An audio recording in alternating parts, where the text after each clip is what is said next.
the New York Giants Sports Talk and Entertainment. Training camp is here. Training camp has started. Yeah, players are reporting. Oh, it's the kickoff. To me, it's the official kickoff of the NFL season.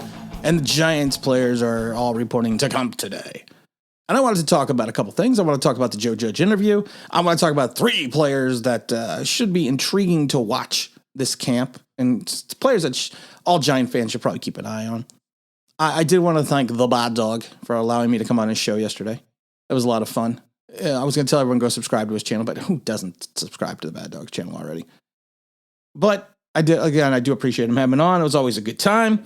Got a lot of good feedback, got a lot of good emails about it. So again, Mr. Bad Dog, thank you very much. But let's talk about the Joe Judge interview. I laugh because coaches' interviews and press conferences are, when you get older in life, you understand they are what they are. I always refer to it as coach speak.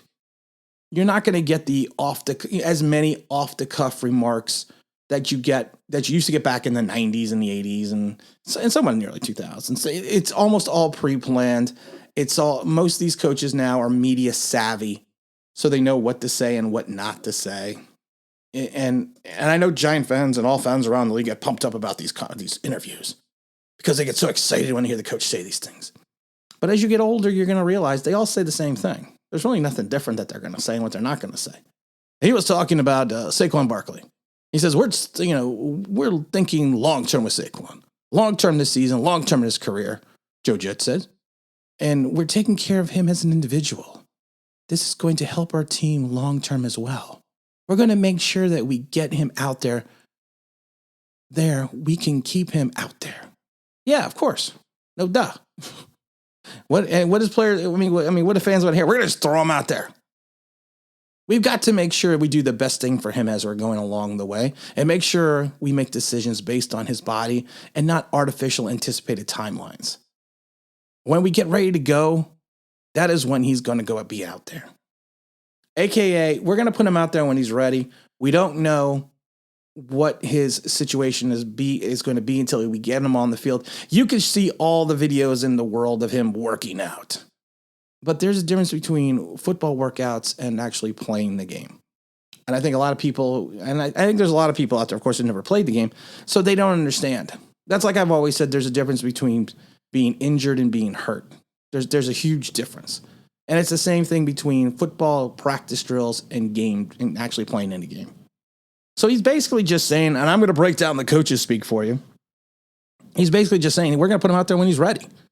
And we're not going to rush him back. And we're not going to sit there and say the timeline is this, because they need to take a long-term look at Saquon Barkley. You got to remember, he got hurt in week 2, but he didn't have his surgery till November because of the swelling.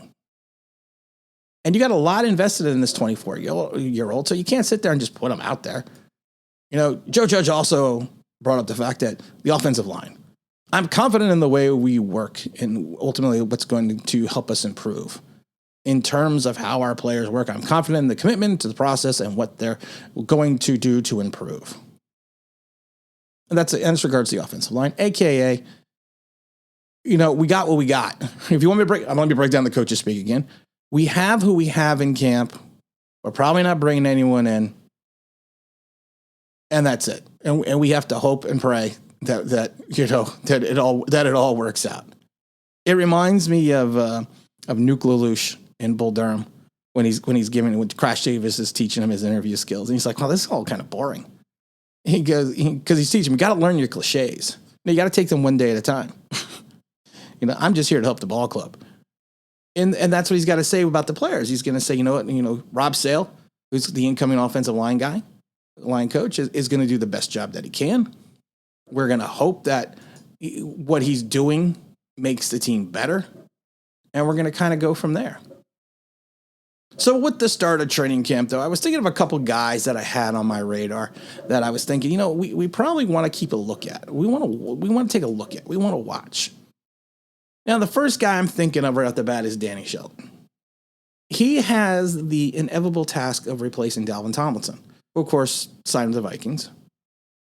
Dalvin was consistent. He was an anchor for that middle of the line for 4 seasons. He's in my mind, he's not replaceable. unless you replace him with someone talented just like him. Now, Danny is a big guy, 6'2", 345. He is a run stopper per se, but if you look at his statistical breakdown, he actually played the pass rush. He actually pass rushed better than he ran block. So it's going to be interesting because him and Austin Johnson are going to have to anchor that line.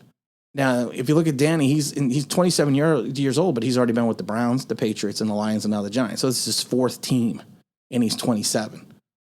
That tells you he's not the same talent. Now, there's always reasons why people leave, but he was a first-round draft choice. He's not the same talent as Darwin Tomlinson, but we have to watch and see how he plugs the run because that's going to be his job.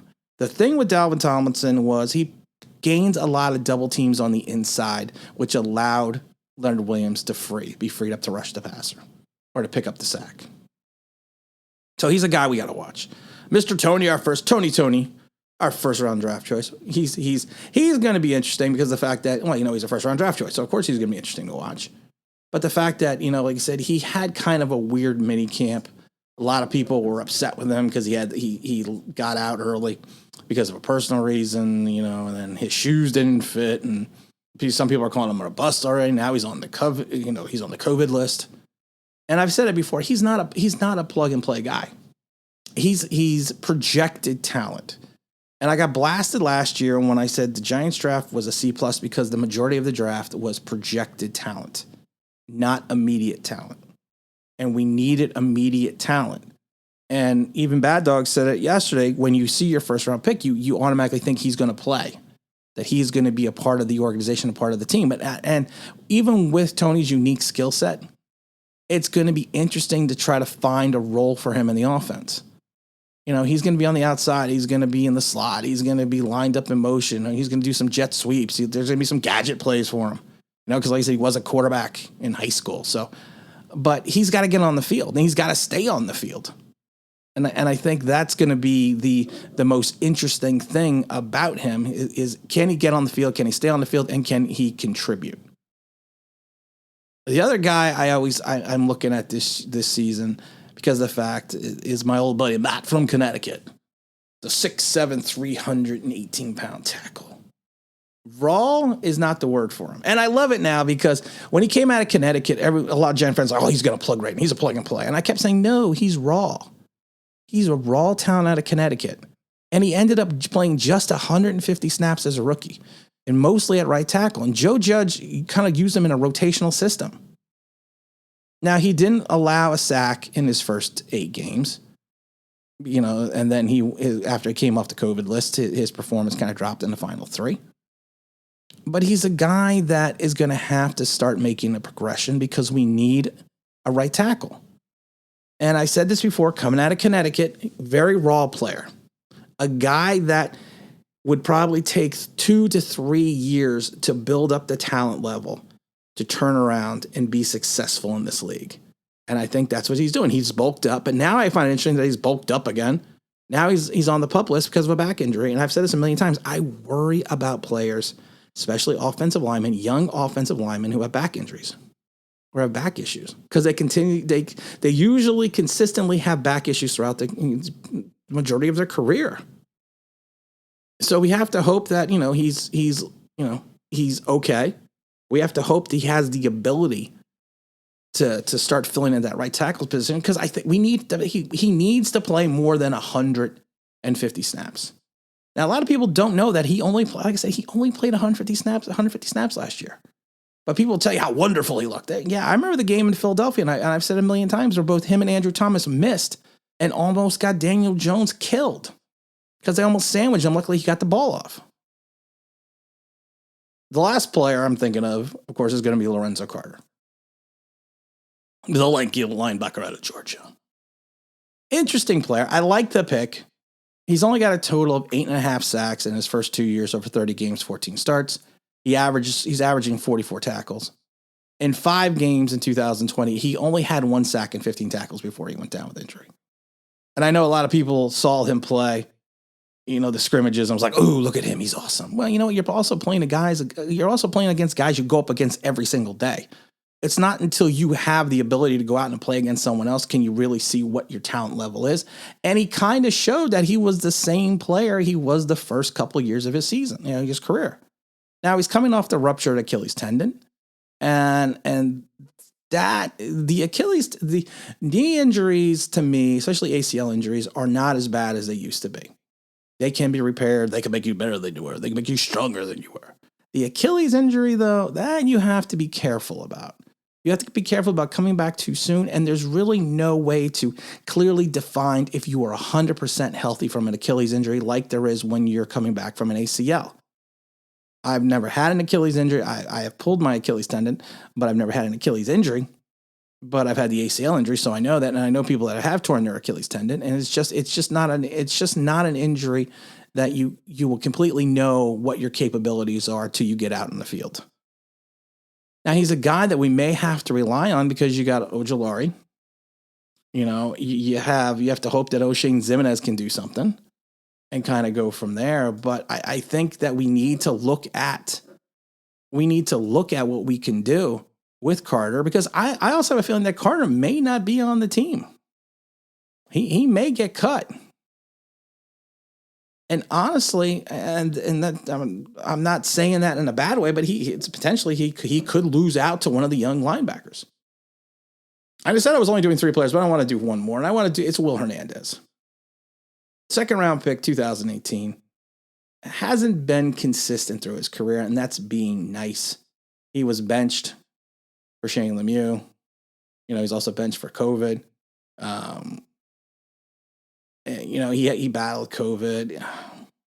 He's got a shot at the right guard spot, but I do find it consistently interesting that Andrew Thomas's play turned the corner immensely when Shane Lemieux went out.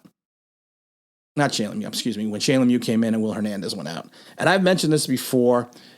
I think some of I think some of Nate Solder's problems were due to Will Hernandez and his inability at times to address who he should be blocking on certain plays and on certain schemes, which I mentioned on Bagdog's show.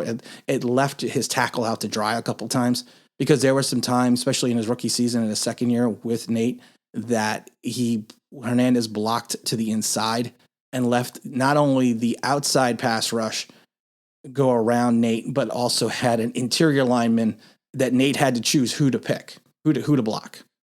And a lot of times Nate picked wrong. So it's going to be interesting. As poor of a pass protector as Lemieux is, I think he's a better run blocker than Hernandez. I don't know. I think we just have to pick 5 linemen and stick with it and kind of build try to build a cohesive unit that can communicate properly with each other. And I don't know if Hernandez is that guy. Again, like I said before, I would not be shocked if Will got cut as well because of the plethora of linemen. Not quality linemen. I don't know if we have quality linemen yet because we haven't started camp yet. I mean, we have started camp, but we haven't gotten deep into camp yet. So we kind of just have to look at it from there. Very excited about all this going on. Very excited. Still the Coaches Club ticket I'm going to give away. Going to Fan Fest as well. We're going to be doing videos throughout the day, of course, when news breaks from Giant Camp. Let's get this party started, though. And again, this is Tim with Online Big Blue, bringing you the best of New York Giants sports talk and entertainment. And as always, if you could like, subscribe, ring that blinking on the news, that'd be awesome.